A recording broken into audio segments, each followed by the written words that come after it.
All right, guys, welcome to episode 12 of the Creator Corner podcast. And today I'm joined with my uncle. He is a Indian Film Festival programmer, movie critic, and story consultant. And he's based out in LA. So, welcome to the podcast. Thank you, nephew.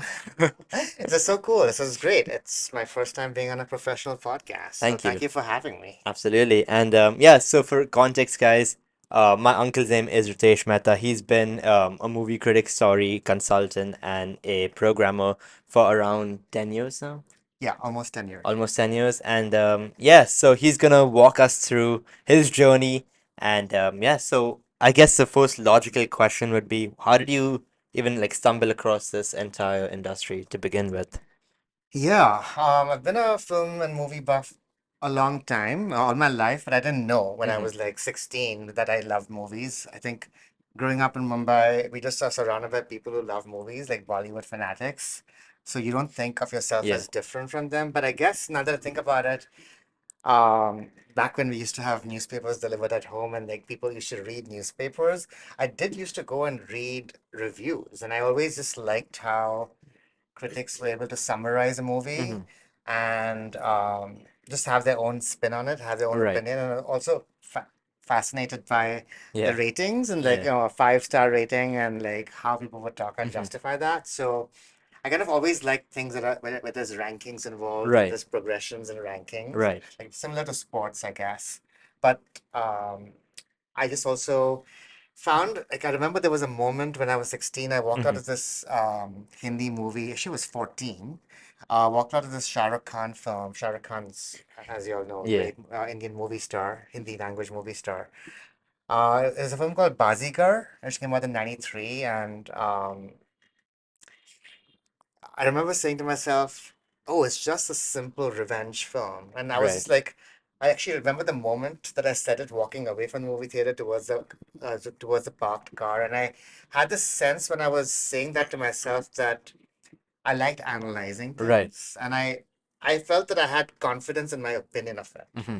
And I felt that no one around me who was watching films were that interested in talking about films afterwards, Right. at least in a sustained sense. And I felt that Okay. I wanted to talk more, and Right. I couldn't find those people. Right. So, but that all that, I did my undergrad in business, so that didn't really happen. Yeah. I went to Los Angeles for my PhD in Hmm. communication and media at the University of Southern California, USC. And I remember writing in my statement of purpose essay that I want to study collaboration on a film set. Right. I don't know where I got that feeling from, but I guess I'd always had that feeling. And since I was applying to a Right. communication program, I was trying to customize my statement of purpose Right. to what I thought they wanted, and what I also wanted. So I Hmm. wrote I want to study the communication processes on a film set. Right. Like, what does a director of photography think about editing while they are making the film? Like, Absolutely. are they anticipating each other's work? Right. Like, or are they simply doing their own work? Things like that. So when I started, like, and it was a PhD, is a 5-year program. I had full funding, which is commonplace for PhDs. So you have a long time to think about your project. And USC is also very well known for its Hmm. film school. And the film school was literally a stone's throw away from the communication Right. school. So I my advisor told me, instead of like I said, like, I'm in LA, I'm in Hollywood, I Right. should like knock on the doors of studios and see if they'll allow me to Oh watch yeah. them, right? And then my professors and advisors began to say that no one's going to give you permission, like Hmm. Hollywood's not going to let some random PhD student come knocking, because like there's NDAs involved, there's like celebrities involved who may Oh not yeah. want random strangers lurking on a set. And a set is a very tight space where Right. everyone has an assigned role. So for an external person to come on there, it wouldn't be a good idea. So they said, "Well, you're right next door to a film school. Why don't you study student films and student filmmakers and Right. how people in school form these early connections?" And I said that that's okay. I don't mind. That's a good idea. So then that's how I started. I started going on, I was doing research on student filmmakers. I approached a couple of film classes Right. and I asked them, hey, I'm doing this project. I'm doing research on film collaboration. And I'm interested in how students in film schools get to know each other Hmm. and form these connections that will last their entire Right. lives. Um, And then a couple of student short film makers who are about to go into production on their short films. Some were not trusting me. Like Yeah. some were like, "Who is this dude, and why should he come? Why should he Why come? why Yeah. not?" Even so, and that's understandable. Yeah, Like fair some, enough. but then there were a couple who were very open to it, Hmm. and they said, "You, if you don't mind taking a position on a crew, then you're helping us." And then you can do research on us, Hmm. and then you can interview us afterwards, after the Right. production was over. So that was actually very cool because I actually got to be on the crew. Yeah. I had an official position on the call sheet. Hmm. I was the second assistant director, which is like a fancy word. It's nothing Yeah. with the director. Oftentimes, the second AD is a position that is handling the background Hmm. actors, but they're also in charge of knowing who's doing what and sending out the call sheet every Hmm. day.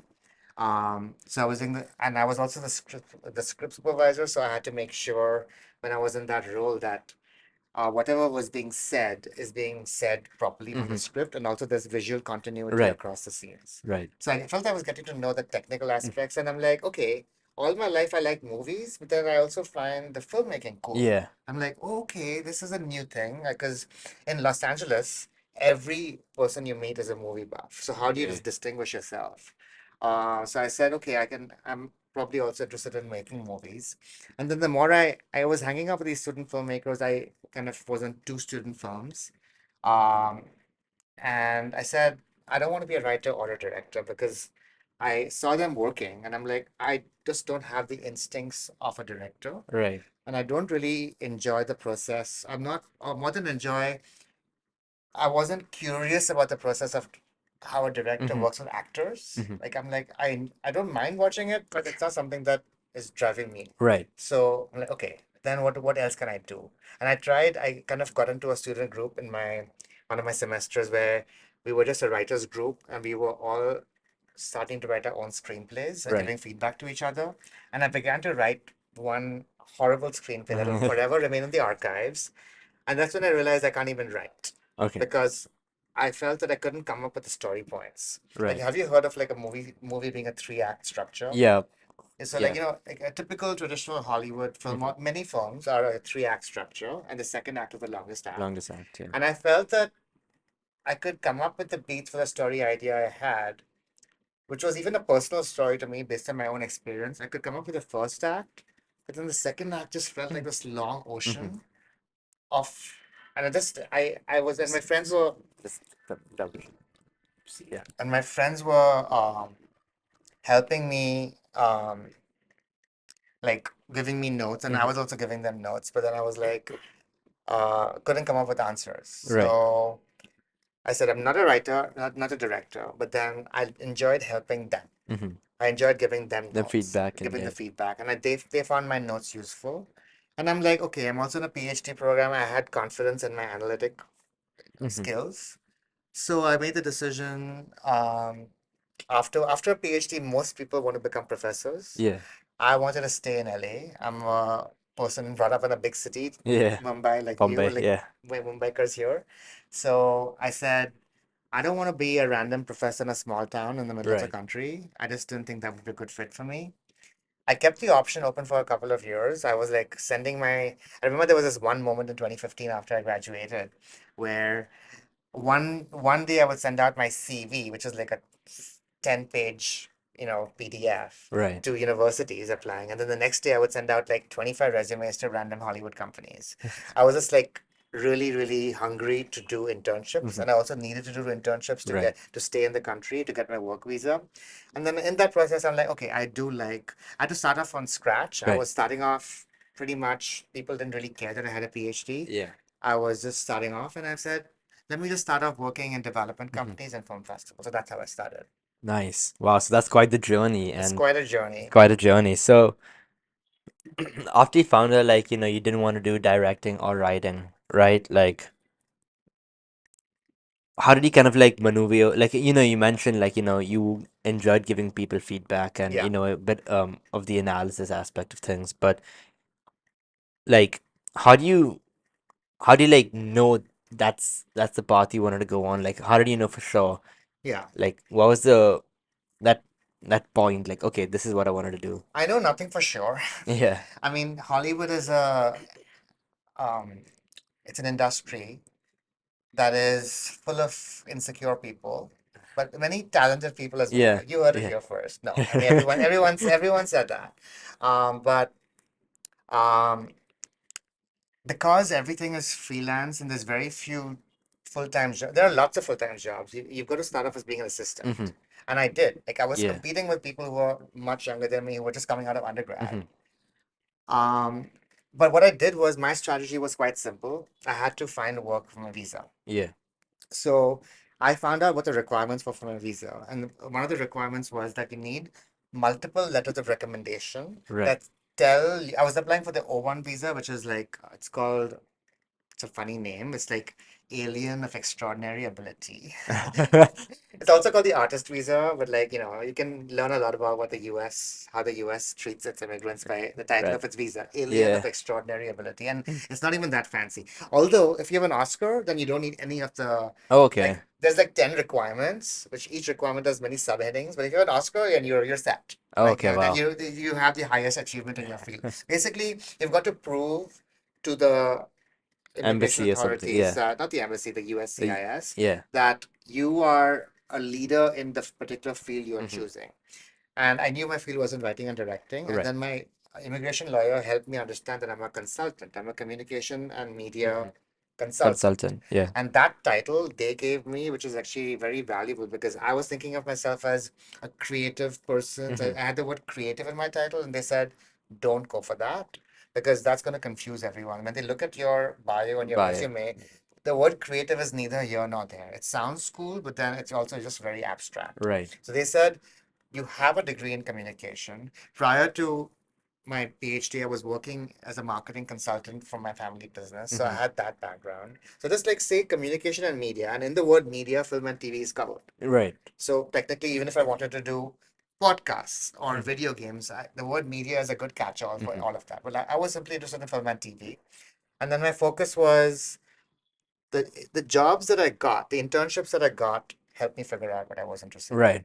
And that they gave me the confidence that one of my first jobs was at Sundance Okay. as it was my first paid internship at the Episodic Lab, which was the TV lab, which had just Right. started 3 years ago, which had people like Barry Jenkins go Oh through it. wow. Um, and um, that's where I felt it Hmm. was very normal Right. for me. I didn't have practice reading scripts. Like I Right. wasn't a screenwriter. I had done that writers group as I told you. But I don't know, just like if you've done a professor's job as a PhD student, automatically your analytic Hmm. skills, the good thing is that they are marketable across many Hmm. fields. So anyone who wants to do a PhD and does not want to go into academia, I would recommend that you can don't PhDs, depending in the humanities or social sciences, we all have great analytic skills. We have great critical thinking Yeah. skills, and I find that I have the ability or I enjoy thinking from different subject areas. Right. So, like, I can look at it if it's a period drama that I'm reading, like Hmm. a script period drama, I can think about the world building not simply from how a director or a Yeah. cinematographer would think of world building, but I can also think about the historical world and Right. how real or unreal it is compared to the actual history Actual that history. passed. Yeah. Or I can, if they're going into a if it's an international film where an urban filmmaker is going to a rural setting, Setting. Yeah.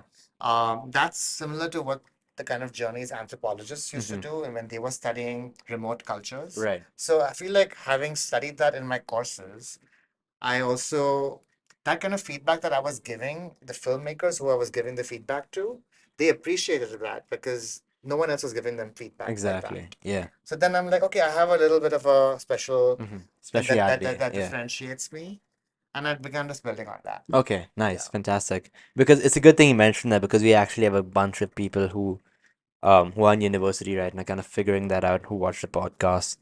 But yeah, just could you give us a brief overview of what Sundance Yeah, so is? Sundance is a nonprofit. You may have heard of the Sundance Film Festival. A lot of the films you like every year premiere at the festival. It's a school festival that happens in January in Utah. And the festival is just like one of the many things that the Sundance Institute does. I went to the LA Hmm. office and I thought the offices were so cool. It's a non-profit, as I said, so they get their funding from donors and other sources. It's not a corporation.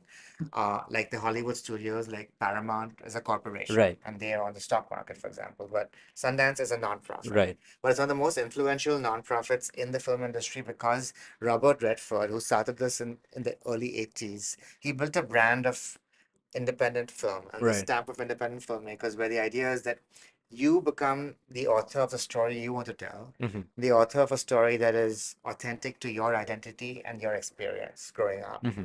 And that is just a perspective that you don't see in mainstream cinema. So Right. Sundance became a flag bearer for those kinds of stories. So the two main things, it does many things, but the two main things are the festival and it has these amazing labs. It has the screenwriters lab and it has the episodic lab, and now it has like 10 other labs if you go to the Right. website. I got the internship, and my break in the industry was in the episodic lab. Okay. And I don't know if you've heard of a film called The Lunchbox, or like, literally I've half. heard of it, but Yeah, I've it's not like, seen it. yeah, that's a film by this director called Ritesh Mehta Okay. that went to the Sundance Lab, and it also went to the Sundance Festival. Right. So sometimes there's a pipeline between the projects that get accepted into the lab, Mm-hmm. and sometimes the festival will take them. But there are different departments within Sundance. Right. I think the people who come to Sundance are very cool because um, they just generally open about other people's lives and other Right. people's stories. And the vibe was just really amazing. Mm-hmm. And even if you go to the offices, now the offices in LA have closed down because everyone's working remotely, and the main office is in Park City in Utah. But I just felt it was very collaborative, open environment. It reminded me of my job Mm-hmm. in advertising that I did in Right. Bombay, where I felt that these creative-minded people who were just they were tracking other people's work, Mm-hmm. and they wanted to just award and reward the highest voices. Absolutely. Yeah. No, for sure. Yeah, so that's, Sundance for you guys. Yeah, so I guess my next question would be like, what are some of the most memorable or like, the films or TV shows you've, consulted on or worked on? So Um, I have a lot of my work is with emerging filmmakers. So okay. the thing with the film industry is that I was just telling someone yesterday, I don't know if it's there's no like statistic that I have on it, but the way I think about it is LA is a mecca for people who are actually good Mm-hmm. screenwriters or who think they're good Okay. screenwriters. And this is similar to many creative cities, similar Mm-hmm. to Mumbai Right. for Hindi cinema, and similar to any city where, be it Like, fashion yeah. or music, there's always going to be a great supply of talent. Mm-hmm. Some of the talent is not that great. And I was telling someone yesterday, for every one movie you see that gets into theaters or gets into streaming, there's 10,000 that did not get made. Wow. 10,000. 10,000 because I'm thinking about everyone in LA. The parking attendant in a garage Yeah. is typing a script. Right.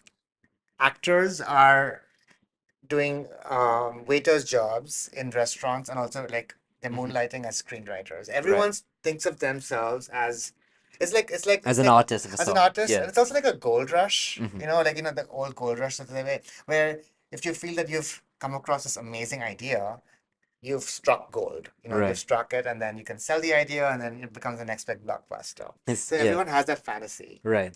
But you need people who are called gatekeepers, like Yeah. me, and there's many of us that, interns. Right. Interns in companies, like as a college student, you get an internship at A24 or Neon or Sony. Mm-hmm. And then what happens is that they receive tons of, like the talent agents, like the talent agencies like CA and WME, they send their directors' scripts to the company. Right. And companies receive like so many scripts every day that they ask the readers to be the interns. Mm-hmm. The intern has a power to, if it's a big pile of scripts and they like one of them, they can recommend to the executive at the company saying, I hated these 20, but this one that I read was really interesting. Can you give it a read? Yeah. And that is where an intern can become a gatekeeper, where some random person who's not yet discovered is discovered with an intern reading their work.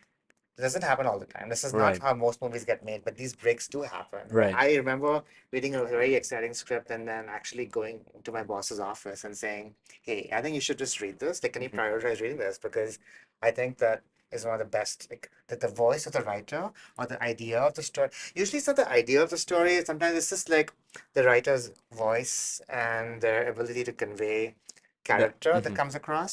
right. The story that people can disagree on whether the story idea is interesting or not, but the writing has to be good. Right. So we are gatekeepers. So of those 10,000, we help filter it out. Okay. And that's the job. So Right. similar to, I think that's a great way to talk about all my jobs is you helping discover the finer The voices creator, from the a crowd. larger Yeah. point, from a larger pile. Right. And that is the work I kind of enjoy doing. Okay. I like evaluation. Okay. And I've got to ask, like, do you feel like, bad, like if it's like the script's like almost there but just not quite there? No, so So then do you guys get feedback or something? yeah, so we have to write coverage. There's this Okay. document called coverage, which is standardized. This is I'm talking about for script reading, Okay. and it's a standardized Hollywood practice where you have to every script you read, there has to be written documentation that someone's read it. So Okay. in the future, suppose you pass on a script, but tomorrow someone else likes it, Right. and it goes on to get made, and it makes like a multi-million dollars. The company should know that the company that passed on it may want to just see, hey, who's the intern that told us to pass on the script? Right. But their coverage is there. The coverage of the document, which just summarizes the story. Mm-hmm. There's a log line. A log line is like a 40 to 50 word, very like a like a marketing like summary, like something that excites you with the story. Like Mm-hmm. it's a summary of the story, but in a told in an exciting way in 50 or less words. That's the log line.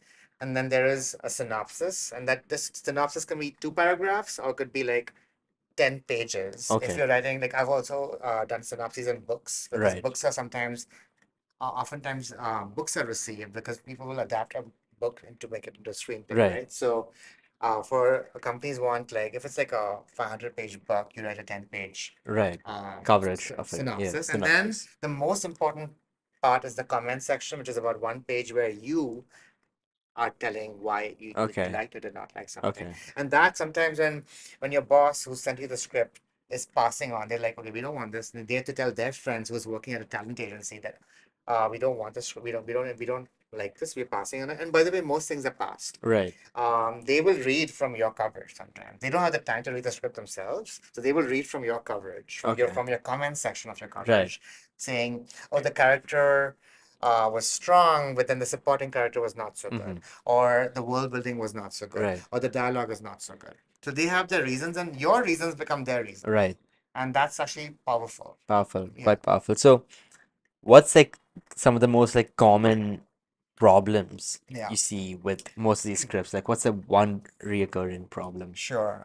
As I said, I read a lot of entry-level scripts. Right. I also work with film students. Um, so there's going to be a lot more problems than there's going to be Yeah. strong points because that's how you're figuring Yeah. out Yeah. You figure that. Yeah. your voice and figuring out whether you have the talent for it. Like I knew that I did not have the talent for it. And thank God I did not complete the script because I would feel bad for the intern who would have to do Right. coverage in my script because it would Right. be a definite pass. But the most common problem, there's like many common problems, but I would say one common problem is characterization and character. Like Like. when your character does not have a strong goal Mm-hmm. and you're confusing your story's themes with what the character wants. So, like if it's Okay. a story about a character in a moral dilemma, say in a hostage situation, it does not mean that the main character wants to help the situation. They could have a Okay. different personal dilemma, Right. and sometimes writers tend to think about the plot more than they think about the character Right. and the character's journey. Mm-hmm. Whereas I come from the perspective where, of course, the plot is not Oh yeah. unimportant, but if you figure out what the character wants and what they need, and the difference between the want and the need, Mm-hmm. I think that you can lose that clarity when you're in the middle of writing a story. Right. Right. So you really gotta like flesh out the character a bit Yeah, more. you need to write the character beats. You need to, if you have multiple characters, then your main character's journey can get Mm-hmm. lost. Um, and sometimes I just find that there's no cure for lack of good writing. Right. Like sometimes you can get better, but there has to be a certain amount of raw talent Hmm. in there, and there's no that you can't change. But Right. you can definitely change things like um the first 5 pages of your script have to be very strong and Right. very have to be very peppy because imagine a company that receives like hundreds of submissions. Sometimes they're just going to be browsing and they don't have interns to and go through the projects. If if you can't capture someone's attention in the first 10 pages, then you've lost them. Right. And like attention as in like what stands out the most or No, just either could be it doesn't have to be like like a this. flashy scene, Right. but just either a strong character Hmm. or a flashy scene like an action sequence, for example. Right. Or it could be um just like where you kind of are setting up if it's a suspenseful story, something terrible is happening and Right. there's a mystery to be made. Okay. Where you're just announcing the stakes of the world in the very first 5 pages, Right. so first 10 pages. Right. This is a drama. Of course, comedy is gonna be different. Mhm, yeah. Yeah. No, for sure. Well, so yeah, that's like really interesting to see like that entire in-depth And also, analysis. I'll just add one more thing. So a lot of these labs, and I mentioned the Sundance lab, and Right. like there's so many labs, even in India, there's so Hmm. many labs that are helping mentorship. Right. The submissions to those labs, so I've been a reader. So as I said, I'm a story consultant, which also means I'm a reader. Hmm. That's the position. And they assign me, say, 100 scripts. And I have Right. to recommend. Some of these labs get 3,000 submissions. They have 8 spots. So you've got to help them figure out Right. which ones from your pile are going to be interesting. And for the first round, the applicants are only submitting 10 pages. Okay. So, and then if they make it, then we read the rest of the script, which is either 60 pages for a 1 hour pilot, 30 pages for a half-hour pilot, or 90 plus pages for a feature.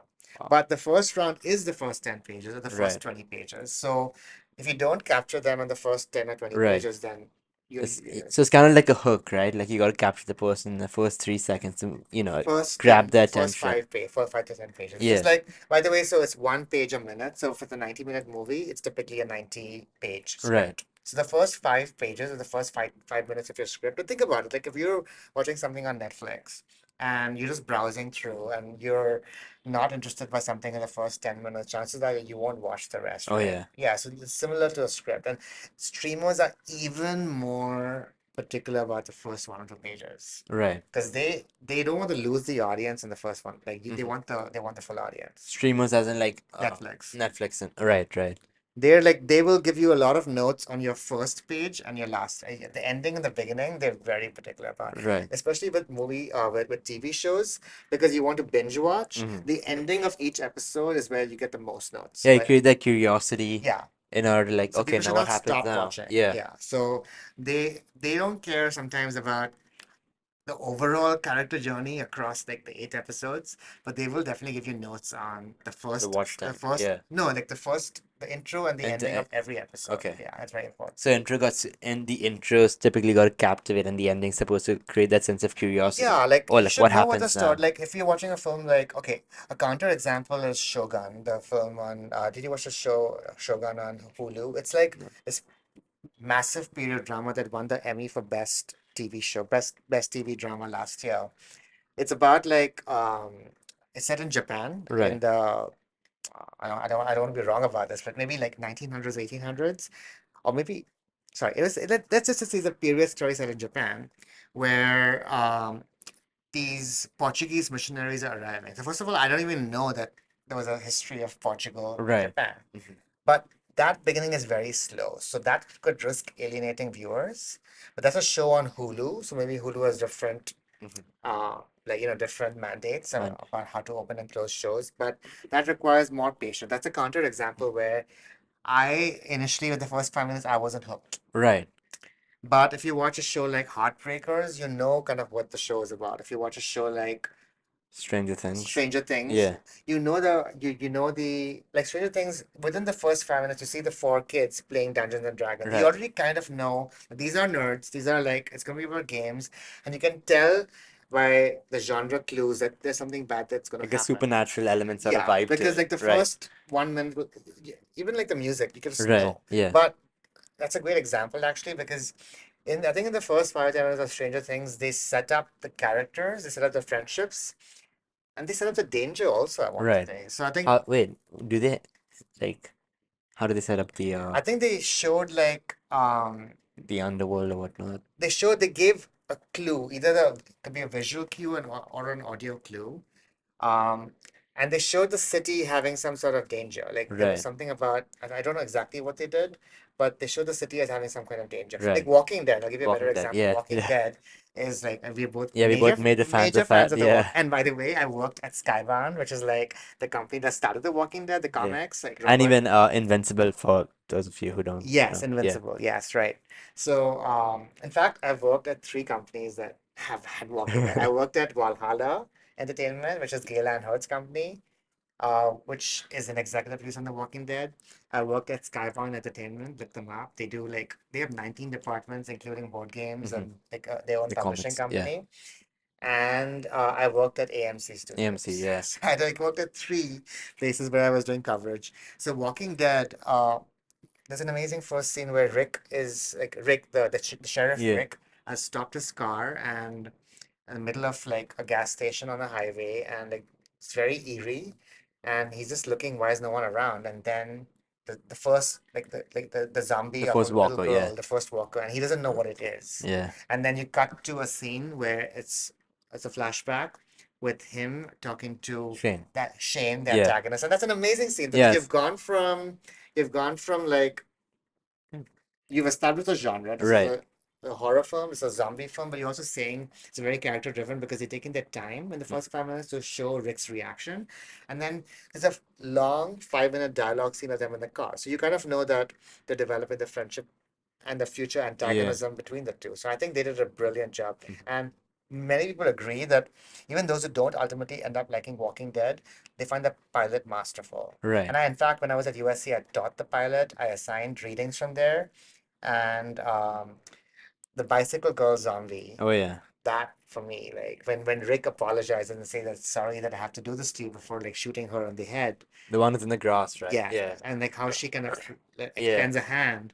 I still think of that. That scene gives me chills. And then you end that pilot where you introduce the other gang, Yeah. and I'm like, that is so well done. Oh yeah. No, for sure. And yeah, that's a power storytelling essentially, right? Really, really well done. Yeah. Yeah. And I like And ev of course, sorry, and of course, when he wakes up in the hospital, that's taken directly from the comics. oh yeah, Yeah. yeah, like straight from the comic book pages, but even like the color grading of the entire um TV show, like initially in the beginning, it's kind of like a yellowish, Mm-hmm. sort of like eerie, apocalyptic vibe to it. Yeah. You can kind of see it through the color grading as well. How often have you seen the pilot? I've seen it like three Yeah, times. yeah, yeah. Yeah. I've seen it like 20 times. Wow. It's like Yeah. I love watching things on repeat just because I don't know, I don't get bored of it. No, I've got to ask you a question. Just a quick side one regarding The Walking Dead. Now that Yeah, you know you're a big fan of The Walking Dead, and I'm sure you're well aware of the spin-offs that are some of them, yeah, yes. they're happening. Are you aware? Well, this is gonna be a spoiler, but That's okay. allow it. But are you aware of Rick's arrival, You mean like his yes, return? yeah, yeah, Yeah. yeah. Okay. Okay. Just wanna. I Yeah. did. What was your reaction to that? Honestly, I felt a little bit. I guess I'm the kind of audience that had let Rick go Mm-hmm. in episode. I think it was season nine, Season 9, episode episode five. 5. Yeah. Yeah, Yeah. I had let him go.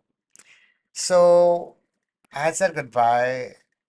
I don't know. I don't think I wanted him like I could not. I wasn't as excited Oh, okay. because I had let him go, and then you're finding a way to find him that he's still alive, Mm-hmm. and it's plausible, but you had really built up the stakes in that episode. So Mm-hmm. I didn't mind saying goodbye to the character. Like, Right.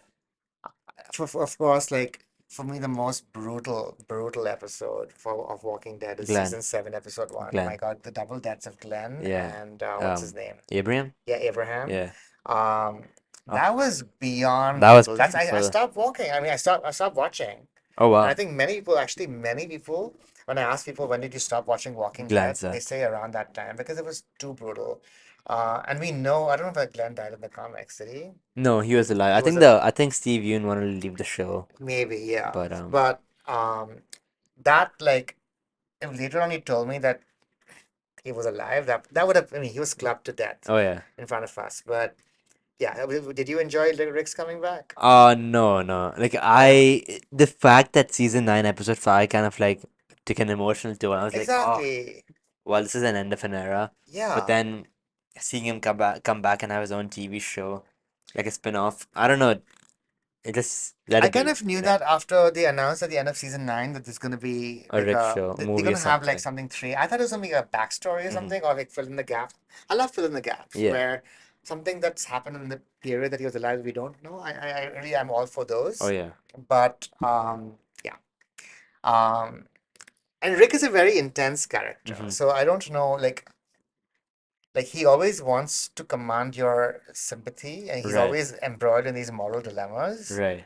but he's also just very intense to follow. Oh yeah. Yeah. I He's. prefer like I will watch Michonne to Hmm. the like if you keep resurrecting Michonne, I don't mind. Yeah. Um or Glenn for that matter, if you magically resurrected him. But Oh Rick yeah. is a little intense. Oh yeah. No, for sure. He has a savior complex. Oh yeah. Yeah. I think like one of the other deaths in Walking Dead, again as a quick side note, was Chandler Riggs' death. God. That was heartbreaking to That was watch. really Yeah. heartbreaking. Oh my God. Yeah. Because he had like almost died like in season 2 when he was with the famous like the reindeer, like the shot of the Right. Right. deer. Yeah. The deer one. Yeah, and like Yeah. like I remember, like we all, I think everyone who was watching the season 2 had their like watching with bated breath as like Rick ran across a farm and like Herschel stitched him Oh up. yeah. And then even later on, he came across like when he lost his eye. Yeah. Um, so this one was This rough. one was rough. Yeah, Yeah. yeah. I was in the middle of season 8 and I wasn't watching that closely because of I was still Hmm. angry at the I was still angry at Walking Dead after season Season 7. 7. No, So fair enough. Fair enough. Yeah, so I guess the next question would be like, what current trends in like, cinema are like the most happening right now? Like the ones that excite you the most, like. yeah, I think the industry is in a very difficult place right now because there's so many factors that are coming in, like macro global factors, and also, and I'm talking more about the Los Angeles-based Right. industries. Although India is a little bit different. India is sheltered. India has such a strong market within the Right. country. So India is not a comparison. Maybe Hindi cinema is, but not other Hmm. cinemas. But in Hollywood, there's a lot of changes, and the biggest change is the streaming bubble has burst. Okay. Netflix was like in 2013 just began making so many shows, and then every other studio followed with Right. their own streamer. And 2018-19 was like a dream period. There was just so many jobs, Yeah. and they were like, if you remember, like we could not keep track of all the new shows that Oh were yeah. coming out. Yeah. So that bubble has burst in part because of the strikes. So right now, I think in terms of trends, it's hard to say because the trend that I'm seeing is an economic trend where there's fewer shows being Right. made, and also the episodes are shorter. And they're also having like my friends who are writers for shows who are staff writers Right. on TV shows. The writers' room that used to be like 20 people for a 22 episode. When Friends, the TV show Friends was being made in the 90s, Right. that was like a golden era for writers because there were like 22 episodes. Now, how many shows do you know today have 22 episodes? Maybe Abbott Elementary does. But otherwise, Yeah. every show that we see has 8 to 13 episodes, Right. right? So But 40-minute 40 episodes. minutes Yeah. episodes, but like what I'm saying is like the number of episodes is reduced. Right. Right. And the writer's room for Friends used to be like 15 or 20 Oh people. wow. Now it's like between 5 and 10. Right. Like even in 2000s, I'd say like 2000 and up to mid yeah. like all of 2010s Yeah, as like well. the teen dramas 2000s, Yeah. like 22 episodes, 40 minutes Yes, each. network, those are network Yeah. dramas. Cable was Fox. always, yeah, Yeah. cable was always shorter, like had fewer episodes. So that I'm seeing basically a little bit of downsizing, which is affecting like a lot of my friends don't have work. I myself am super underemployed at the moment. Um, and even worse hit are crew members like cinematographers and ADs or DITs Right. who I just don't What have a what enough a job, DI. like digital Okay, okay. intermediates, who are the ones who are capturing Right. the digital on the set and they're transcoding it for the editor to use. Um, so like all those people are like out of work for a long time. Wow. So, but to answer your question positively, I think Hmm. that I come from the sector of the industry, given my you know um, being part of the festival world and being part of like Sundance. independent cinema. I'm not the kind of person who would be knowing much about, you know, working on Barbie or Oppenheimer, which Right. are like these big, The big ones, the yeah. big tent poles. So those will continue because we saw this last month that Hmm. like Moana, Wicked, and Gladiator. Oh yeah, Moana 2 came out, Moana Gladiator 2 2, came yeah. out, So yeah. like Glicker or whatever you want to call it, Yeah. like that. Those three made so much money that Oh yeah.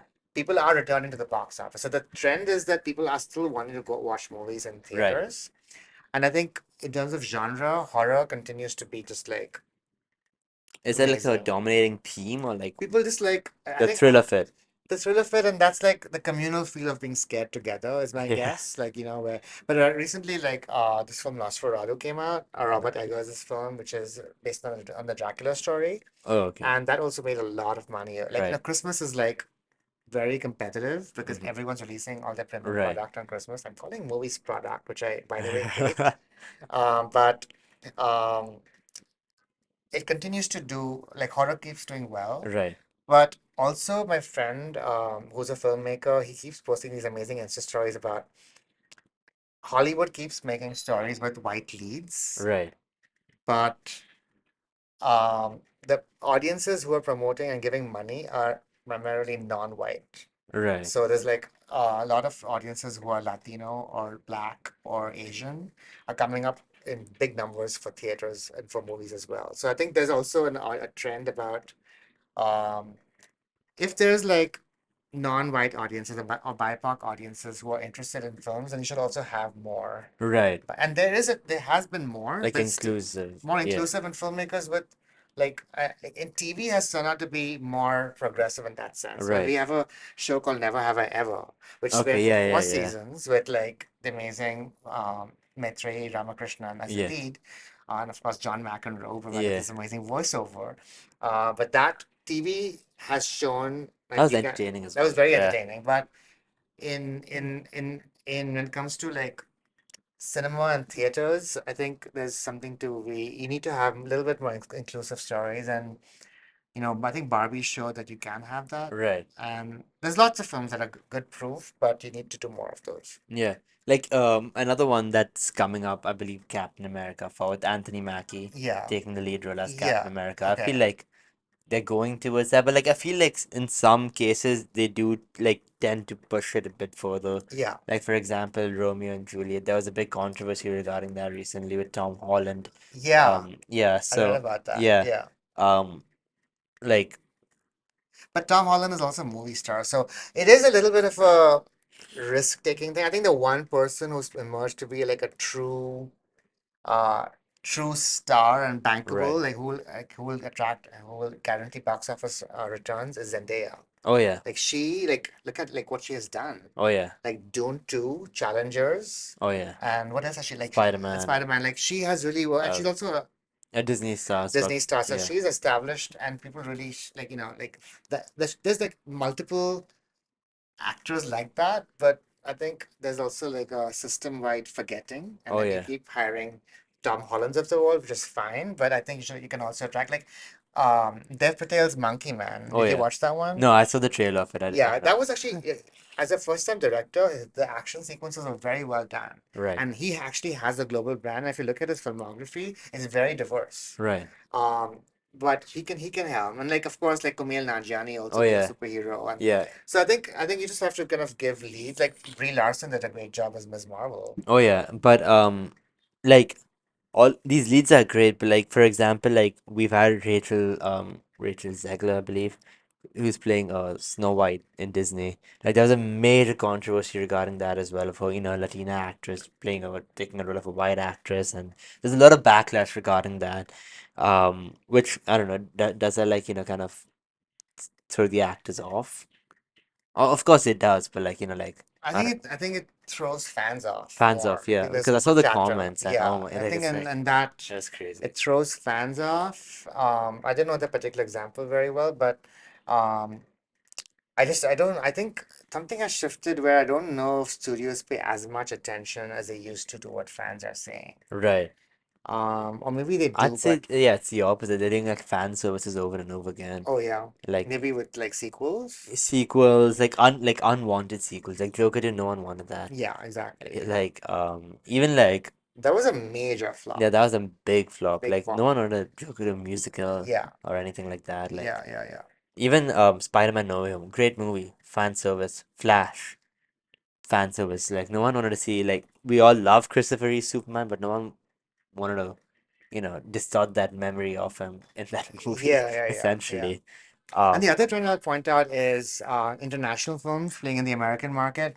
A big reason behind that is that the Academy, which is the Academy of Arts and Sciences, the Academy of Motion Pictures Arts and Sciences, AMPAS, which is the Academy that right. selects the Oscars, that votes for the Oscars, has become more international. Okay. So, like in the late 2000s, there were about 5,000 members, and now there's like 11,000 Wow. plus. And a lot of the new additions, the people they invite are international folks. Hmm. So we have a lot of folks from India, like Alia Right. Bhatt as a member of the Academy, for Oh wow. example. Yeah. Okay. So like, and because of that, the films that are getting nominated at the Oscars are also more international. Hmm. So if something gets nominated at the Oscars, it's easier to sell it. Hmm. And so American audiences who are already more diverse than we give them credit for, are watching more international films, Right. films set in other countries. So right Yeah. now there's a film from India called All We Imagine Is Light, which is a tiny film which made it which won the second highest prize at the Cannes Film Right. Festival, which is now slowly being discovered by audiences in the U.S. or Mm. in other parts of the world that normally would not have come across that film. Right. And so I like the international trend as well. Yeah. So Like I've yeah. yeah, and the last thing I'll say about that is like last year, the five films that were nominated for Best Documentary were all international. Not a single American film Oh was nominated wow. for the Oscars. So that everyone, even the pundits who are like whose job it is to predict the Oscars, they all were surprised that every film that was nominated was an international in documentaries. Like okay, documentaries. Okay, wow. Documentaries, yeah. Wow. And yeah, I've been seeing like in Canada and everything as well, like a bunch of Indian films. Like not because like an Indian population is there, but like Right. I've seen like a bunch of like, Canadian folks and are gonna enjoy the Indian films as Yeah, actually well. Canada is like a little bit more, like way more diverse, I would Mm. say. Oh yeah, it's like a global city stuff. Yeah. But no for sure. And I'm curious, like there was a movie in 2023 that did really, really well, Godzilla Minus One. Mhm. I personally enjoyed that one. It is a Loved it. so what was your breakdown of it as a, story consultant? Like what's your perspective on it? Like your take on it? I wish I was hired as a story consultant from that film.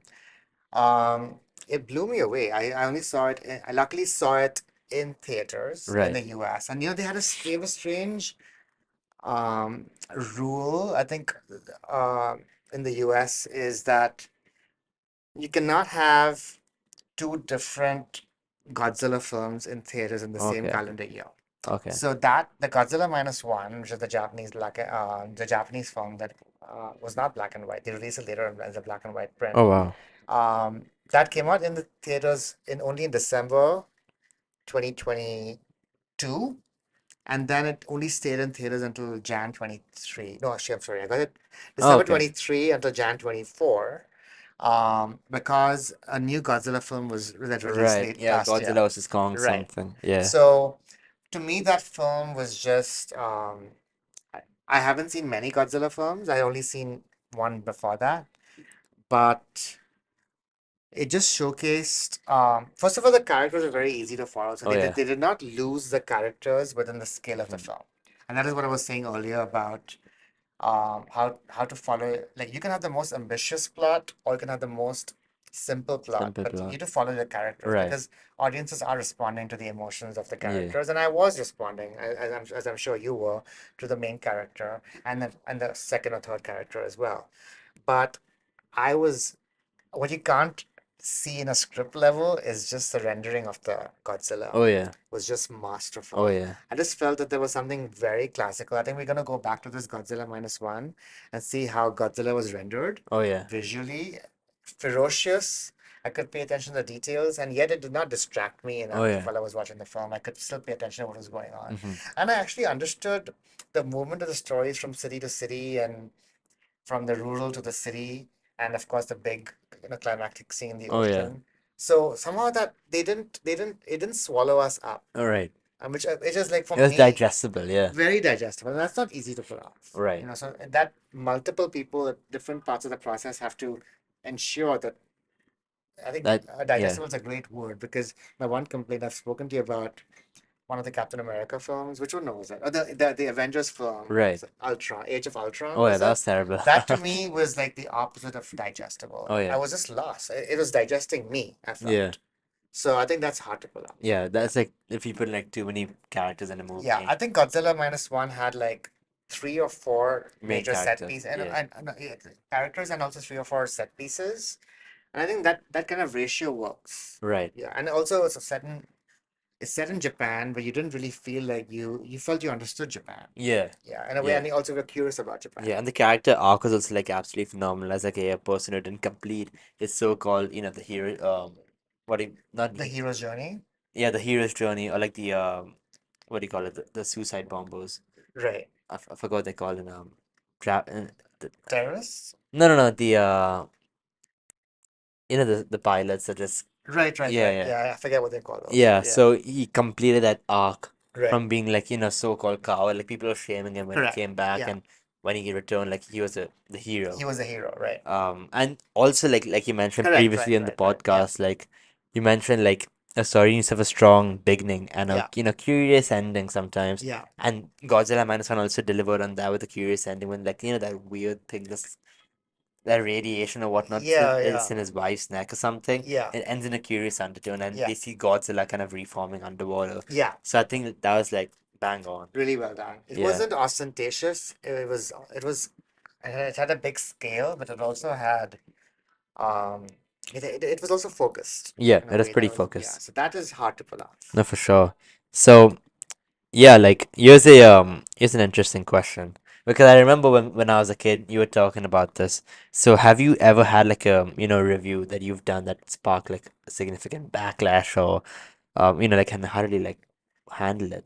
Yeah, I mean, I haven't written too many reviews, but I used to write on Facebook my Mm-hmm. reviews. And people thought that I was a movie critic before I became one, and I'm not really fully one yet because I've only written two reviews on IndieWire. You can look them up. Uh, but um, I did used to write, as I said, I always liked writing about movies. And Facebook, when it was nice, before it became really messed up with the worst The possible trolls, reels, yeah. and the reels are horrible on Facebook. Oh yeah. Um, The comments as well. yeah, the comments. I used to just like post my own reviews, and that time I was in the PhD program, so I wasn't in the industry. But as I gained more experience in the industry, and especially after I became the co-director of programming at the Indian Film Festival Right. of Los Angeles, when you're at that level, you have visibility and people know who you are, so you can't just express your views Right. randomly because filmmakers and all creative people are very sensitive Right. and you can't just like always my I just don't randomly trash things. Like Right. Yeah. I won't just trash a film. Like I'll give my reasons for it. Like it'll always be grounded in a reasoning. But once I wrote something on Facebook, and I hadn't realized that my people were seeing me differently because I was a Right. co-director of programming. That shift hadn't happened in my head, how people Right. saw me. So one filmmaker who like wrote back saying, "What do you know? Like you aren't a filmmaker yourself. Like Right. how can you just like you don't know what we have to go through to make the films?" And she kind of said it in a very succinct way that I think it's like there's a fallacy in there, but a lot of people agree with her point of views. Right. But then I'm like, um, I just had to just write back because I knew that I was also going to be inviting her films for my festival, and I Right. didn't want to ruin my relationship with her. Right. So I just wrote back saying, it's a very polite, short statement, and that's not the way you can have to Yeah. address these is acknowledge them, and if you want to have a conversation, then you can just like sidebar, DM them, and say, Right. talk to me, or at least in public-facing Facebook posts where your friends are looking and lurking in the comments. Just be polite and straightforward. But after that, I stopped writing reviews on Facebook. Right. Or at least I only wrote films that I liked. I did not Right. post about films I did not like. Ah, fair enough. Yeah, because it's just then you become a public figure of sorts, and Oh then yeah. you have to kind of be careful No, for sure. because you will know someone or the other by 1 or 2 degrees of separation who Mm. are working on that film, and then people don't like criticism. But like Yeah. obviously, if you ask filmmakers themselves, like what films are of the year did you like and not like. They will say that, but no one likes to read criticism of their own No, film. for sure, for sure. And I guess a curious question would be, right? Like, if you could collaborate with any filmmaker, past, present, and future, who would it be and why? Wow. Oh, past also, right? Yeah, past I also. would give, and you probably know this, I would give anything to have collaborated in 1999 when the three Lord of the Rings Oh, movies were being shot simultaneously in New Zealand. oh, that'd be fun. That I, if you asked me to be like the chai boy on set and just deliver tea to everyone, I would do it. Oh yeah, But I don't know how I would collaborate because I would be a story consultant, I would think. oh But yeah, those three screenwriters were so good oh yeah. that my knowledge of Tolkien would have to be like top Mm-hmm. notch to really give any kind of feedback. Right. But yeah, I mean, I think about all the films that I like. I would have, yeah, I think any kind of character-driven drama, I would have really enjoyed to be Okay. and my contribution would be at the consulting level, being a creative producer. So Okay. the creative producer is a role that is about you're working with, like, before movies are made, there's a long process. There's people who are, first of all, saying yes or no, so that the Right. filtering system Yeah. I was telling Yeah. you about. But once you're more advanced, you don't have to go through the filtering system. You can just directly approach Mm-hmm. producers. Like as a writer or director, you can approach a producer and say, I have a script ready, and are you interested in making it? And the producer will work with you to give you notes on the script to make it stronger before it goes into production. Because, or before production, like to raise funds for the film. Mm-hmm. Absolutely. So you need to have a good tight script so that the funder, the person who's giving you the money, the executive producer, um, has faith in what Right. they're giving money for. So I don't know, all my favorite films of the year, any given year. Last year was this film, but last year, I mean, it literally like last year ended like a few days ago, but there's this film called I Saw the TV Glow, Okay. which I don't know how I'd have contributed to that. That would have been not, it's not my wheelhouse, so maybe I would not have given notes for that film. But um, why is every film escaping me right now? On I, the spot, that's I why. can't think of any film suddenly. Like no, I could not have given notes on Barbie. So like, but something like smaller films. Um, Give me a film's name. Like I can't think of any film right now. Like Man of Steel, top of my head. yeah, I don't think I would have done good notes on that film either. What about The Dark Knight, like the Christopher Nolan Dark Oh, Knight? that would have been really challenging. Yeah, it would have been fun to give just to give notes on the script. Were you talking to Christopher Nolan? Oh, I think of okay. I got an idea. The Banshees of Inisherin. Have you heard of that film? No. It's an Irish film. Which one was at the Oscars? Um, there was a watertight script. In fact, I heard that the director, in fact, did not take notes from anyone, but I would have liked to be a producer on that one Okay. because it was a very simple story about two friends in 1900s Ireland who get into a fight Okay. and over a very silly misunderstanding, and it has a big consequences for their lives. Wow. That's crazy. Yeah, it's a great film. It stars Colin Farrell. Oh yeah, Yeah, he's an amazing actor he's as great. well. He's so Like I good. saw him in Penguin as well. Yeah, Crazy. he's really versatile. Yeah, Yeah. yeah, So yeah, Ritesh Mama, because he's my uncle. yeah, But yeah, like what's next for you in with your career? Like yeah. It's tricky because I'm figuring it out. I think I've stopped doing like those reader gigs I was telling you about, like a right. Sundance. Like I worked with the Sundance Labs for 8 years. Okay. I was the co-director of programming at the Indian Film Festival, which was actually a great gig. We didn't talk much about that, but that was like actually one of my favorite jobs. I talked a little bit about it when I said that like I can't just review and comment on Yeah. anyone's films because my job, what I like doing is seeing what's out there. I like watching a lot of films and just knowing what is the output of every year. Okay. I watch more independent films, more, I don't watch the big blockbusters as much, but I want to continue writing Right. about movies. So last year I began writing for IndieWire. Okay. I got to interview some really cool filmmakers, international filmmakers like this. For example, this Senegalese French filmmaker called Mati Diop, whose documentary Dahomey was fantastic. In fact, it's on the shortlist for the Oscars and for documentary, and we'll find out next week whether she got Oh nominated or wow. not. But I hadn't seen her previous work, but I got to interview her at the New York Film Festival, and I was there in New York in September, and she gave me just an amazing interview. Oh yeah. When you go in asking for 25 minutes and the filmmaker gives you 45 Oh minutes, yeah, it's like a that's like a great thing. oh yeah, for And sure. I think she was actually paying a lot of attention. What I want to do is I want to understand and collaborate with creative minds, Mm-hmm. with storytellers. Um, and I would like to make the movies that I love. Okay. So that's a hard shift. For me, the challenge is, and I think I've spoken to you about this, is that I don't feel like I'm entrepreneurial enough. Right. And a producer's job is to be Mm-hmm. entrepreneurial. Like you're always looking for solutions. You're always like fighting problems on set, but also you're also like, fundraising. You have to have your own hat on and Right. have your own view on the script, but you also have to be separate from the director and the writer. So I think I want to try being a producer, but I would like to try to maybe start doing that by starting working with a friend or two, because those jobs are very hard to get. I Right. was trying to get those jobs for the longest time, and I almost kind of made it, but then the pandemic Right. happened, And then everything so then took a kind of fell toll. apart a little bit. But I would like to, so three things. I like to produce films, write about them as a journalist, and also maybe review them as a Okay. critic. So I continue doing those, but also maybe try something different. I Right. don't know what, but I think the film industry, I've been in the industry for like almost a decade. So, or maybe try living somewhere else. Okay. Maybe You heard that here first. I don't think anyone knows that. maybe perhaps Vancouver. Yeah, maybe Vancouver, man. Vancouver's great. Yeah. So yeah. So yeah, you mentioned, like you want to get more into producing and things like that. So what advice would you give to someone who's learning storytelling and like, what are the key takeaways of storytelling? Because I believe storytelling is so important. Like learning that from my YouTube videos and everything. So Yeah. how would you? I mean, there's also a story and there's like the industry.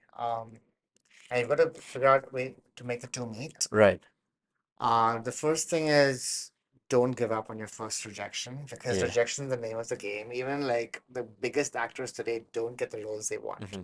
So that's just, if you understand, and don't take it personally because it's not really about you. I mean, sometimes it might be about you, but structurally, just think of the industry as I was saying, like there's so many people wanting to get the stories told, and it's not that their story isn't important, but there's only so many Mm-hmm. films or TV shows that can get made. And of course, that's why we have newer avenues like the last 10 years, like TikTok videos or YouTube videos or Insta stories where you can tell your story in different formats, different media, with different temporalities.